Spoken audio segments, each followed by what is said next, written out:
আসসালামু আলাইকুম। ষষ্ঠ শ্রেণীর সুপ্রিয় শিক্ষার্থীবৃন্দ, আশা করছি তোমরা সকলে ভালো আছো। আজকে তোমাদেরকে তোমাদের সততা পুরস্কার যে গদ্যটি আছে এটির অনুশীলন সমাধান আমরা দিব। চলো আমরা দেখি নিই। এই যে সততা পুরস্কার যেটি আছে এই গদ্যের আমরা এখন অনুশীলন যে সমাধান রয়েছে সেটি ধারাবাহিকভাবে দেখব। তোমাদের যদি গদ্য নিয়ে ভিডিও প্রয়োজন হয় সেটি কমেন্ট করে জানাবে। তোমাদের মধ্যে বেশিরভাগই কমেন্ট করে বলেছে যে অনুশীলন সমাধানগুলো খুব তাড়াতাড়ি দেওয়ার জন্য, তাই আমি তোমাদের জন্য তোমাদের গদ্য পদ্য সবগুলোর অনুশীলন সমাধান ধারাবাহিকভাবে নিয়ে আসছি। চলো আমরা দেখে নিই। তোমরা যদি গদ্য পড়ে না থাকো তাহলে গদ্যটি ভালো করে পড়ে নিও, আর যদি ভিডিও দেওয়ার প্রয়োজন হয় তা কমেন্ট করে জানাতে পারো। এরপরে এই বিষয়গুলো নিয়ে যদি তোমাদেরকে এমসিকিউ বা সংক্ষিপ্ত প্রশ্ন দেওয়ার প্রয়োজন হয় তাও আমাকে জানাতে পারো, আমি সেগুলোও তোমাদের জন্য রেডি করব। বহু নির্বাচনী প্রশ্নের মধ্যে দেখো প্রথমে কি রয়েছে। প্রথম প্রশ্নটি রয়েছে, ফেরেশতা কেন আরব দেশের লোকেদের কাছে এসেছিলেন? উত্তর হলো যে পরীক্ষা নেওয়ার জন্য এসেছিলেন। কিসের জন্য? পরীক্ষা নেওয়ার জন্য। অন্ধ ব্যক্তি ফেরেশতাকে সবকিছু দিতে রাজি হয়েছিলেন কেন? কারণ আল্লাহর প্রতি কৃতজ্ঞ থাকায়। কারণ কি হলো? আল্লাহর প্রতি কৃতজ্ঞ থাকায়। তাহলে 2 এর উত্তর হবে ক। এরপরে দেখো এখানে আমাদের একটি উদ্দীপক দিয়েছে এবং সেটি থেকে 3 এবং 4 প্রশ্নের উত্তর করতে বলেছে। আমরা একটু দেখে নিই। নন্দীপাড়া গ্রামের নওশাদ পরোপকারী মানুষ, মানে অন্যের উপকার করে। এই তো সেই দিন প্রতিবেশী কাশিমের বাড়িতে আগুন লাগলে নিজের জীবনের ঝুঁকি নিয়ে কাসিমকে নিশ্চিত মৃত্যুর হাত থেকে উদ্ধার করে নওশাদ। এর কিছুদিন পর নওশাদ একটি দুর্ঘটনায় হাসপাতালে যখন চিকিৎসাধীন, তখন কাসিম নিজের রক্ত দিয়ে নওশাদকে সুস্থ করে তোলেন। উদ্দীপকে কাসিমের সাথে সততার পুরস্কার গল্পে কার সাদৃশ্য রয়েছে? এখানে এটির উত্তর হবে অন্ধ লোকটি। সততার পুরস্কার গল্পে কার সাদৃশ্য রয়েছে? এখানে অন্ধ লোকটি হবে। উদ্দীপকের কাসেমের সাথে সততা পুরস্কার গল্পে যে দিকটি প্রকাশ পেয়েছে তা হলো নৈতিক মূল্যবোধ প্রকাশ পেয়েছে, ঠিক আছে, পরোপকার প্রকাশ পেয়েছে এবং কৃতজ্ঞতা বোধও প্রকাশ পেয়েছে। তাহলে উত্তর হবে ঘ নম্বরটি। তিনটি কি হবে? এখানে উত্তর হবে। পরবর্তী দেখো, এখানে অনুশীলনে আমাদেরকে একটি সৃজনশীল প্রশ্ন দিয়েছে। এই সৃজনশীল প্রশ্নটির উত্তর আমরা দেখব এবং তোমাদের যদি কিভাবে সৃজনশীল লিখতে হয়, কয় মিনিটে লিখতে হবে, কিভাবে লিখতে হবে সেটি নিয়ে জানার ইচ্ছা থাকে তাহলে ডিসক্রিপশন বক্সে আমাদের সেই ভিডিওটির লিংক থাকবে, তোমরা সেখান থেকে চাইলে দেখে নিতে পারো। কারণ সময় মতো ঠিকভাবে তোমাদেরকে তোমাদের সৃজনশীল লিখতে হবে। চলো আমরা আগে উদ্দীপক পড়ে নিয়ে এরপর এটির সমাধান আমরা দেখব। কালাম, আবুল ও হাফিজ একই গ্রামে বাস করে। তাদের অবস্থা তেমন ভালো নয়। কোনো মতে দিন অতিবাহিত করে। এ কারণে হাজি সাহেব তার জাকাতের টাকা দিয়ে আবুলকে একটা রিক্সা, কামালকে একটা ভ্যান গাড়ি আর হাফিজকে একটা সেলাই মেশিন কিনে দিলেন।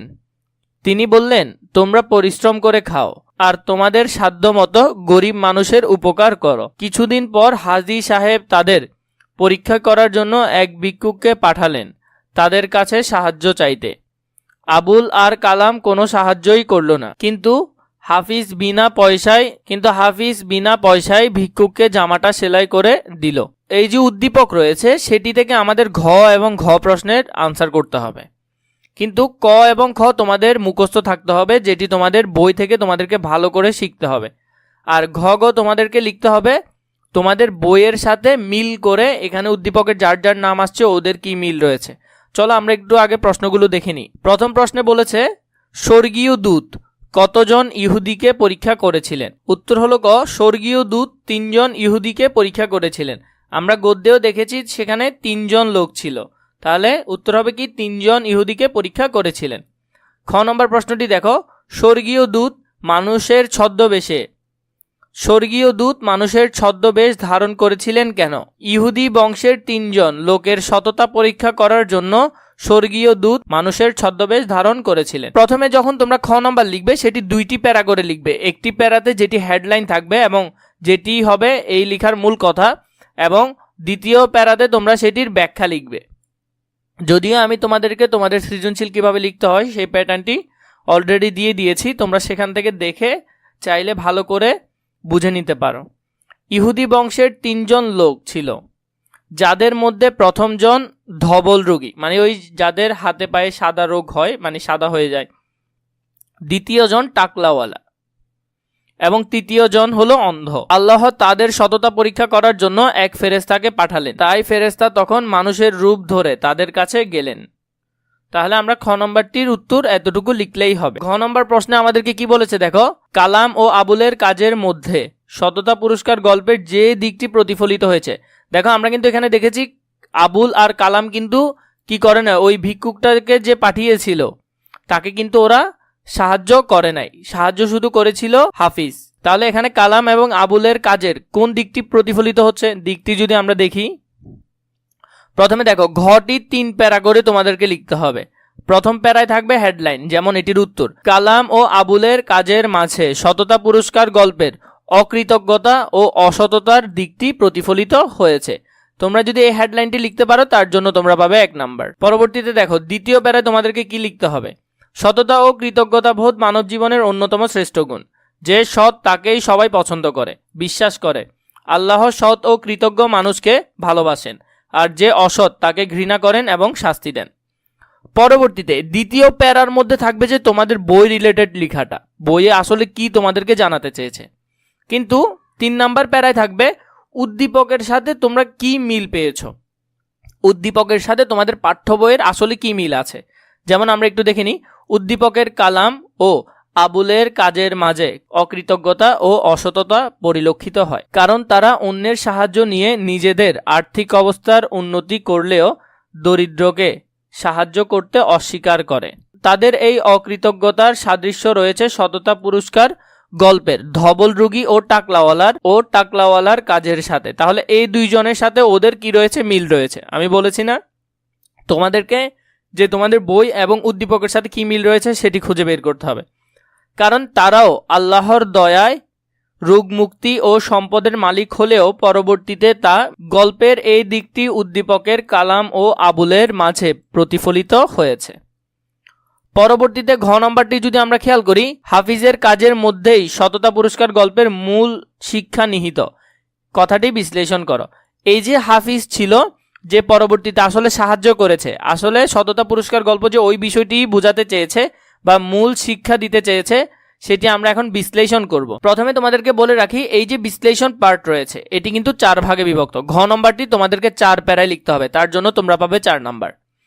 প্রথমে লিখব আমরা হেডলাইনের মধ্যে দেখি, হাফিজের কাজের মধ্যেই সততার পুরস্কার গল্পের মূল শিক্ষা নিহিত। মন্তব্যটি কিন্তু যথার্থ, তোমাকে এরকম একটা হেডলাইন দিতে হবে যে কথাটি আসলে যথার্থ। পরবর্তীতে দেখো এখানে যে আমরা দ্বিতীয় প্যারাটি লিখেছি, আসলে এখানে যে বইটি ছিল এটি খুবই পুরাতন বই, তো তার জন্য এখানে হয়তো উই পোকা কি করেছে বইটা খেয়ে ফেলেছে, তার জন্য আমরা একটা কোনোরকম মিলিয়ে পড়ার চেষ্টা করব। আসলে সরি, কিছু করার নেই এখানে। আমি তাও তোমাদের জন্য পুরাতন বই কালেক্ট করে উত্তরগুলো আসলে খুঁজে বের করেছি।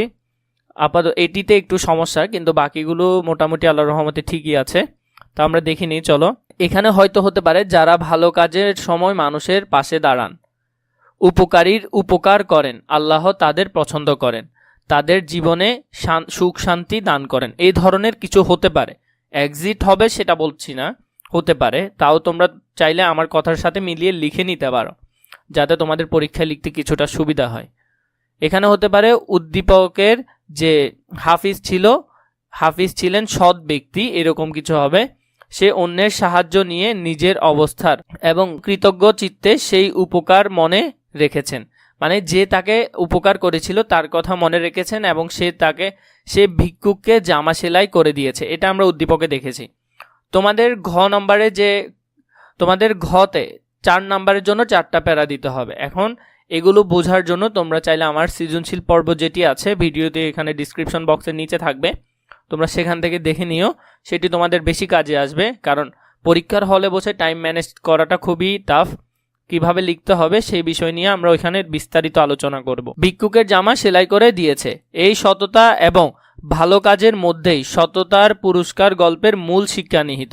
আসলে আমাদের এটা থেকে শিক্ষা নেওয়া দরকার যে পৃথিবীতে কত মানুষই আমাদেরকে সাহায্য করে, তো আমরা যখন সাহায্য পেয়ে কিছুটা বড় হয়ে উঠি তখন তো ওইসব মানুষদেরকে ভুলে যায়, এবং আমার মতো যাদের অবস্থা হয়েছে, যাদের এখন সাহায্য প্রয়োজন, ওদেরকে কিন্তু আমরা পরবর্তী সময়ে আর সাহায্য করতে চাই না, কারণ আমাদের অনেকের মনেই কি হিংসা ঢুকে যায় তার কারণে। এরপর দেখো শেষ প্যারায় তোমাদেরকে তোমাদের যুক্তিটা দিতে হবে, আসলে কেন বিষয়টা কি আসলে যথার্থ কিনা। সততার পুরস্কার গল্পে সৎ ও অসৎ উভয় কাজের বর্ণনা এবং এর পরিণতি আলোচিত হয়েছে।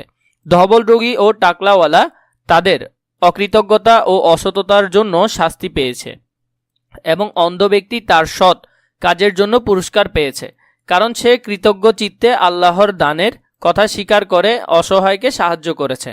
গল্পের এই শিক্ষণীয় দিকটি উদ্দীপকের হাফিজের কাজে প্রতিফলিত হয়েছে, তাই বলা যায় প্রশ্নোক্ত মন্তব্যটি যথার্থ। এই ধরনের তোমাদেরকে সুন্দর করে গুছিয়ে তা লিখতে হবে।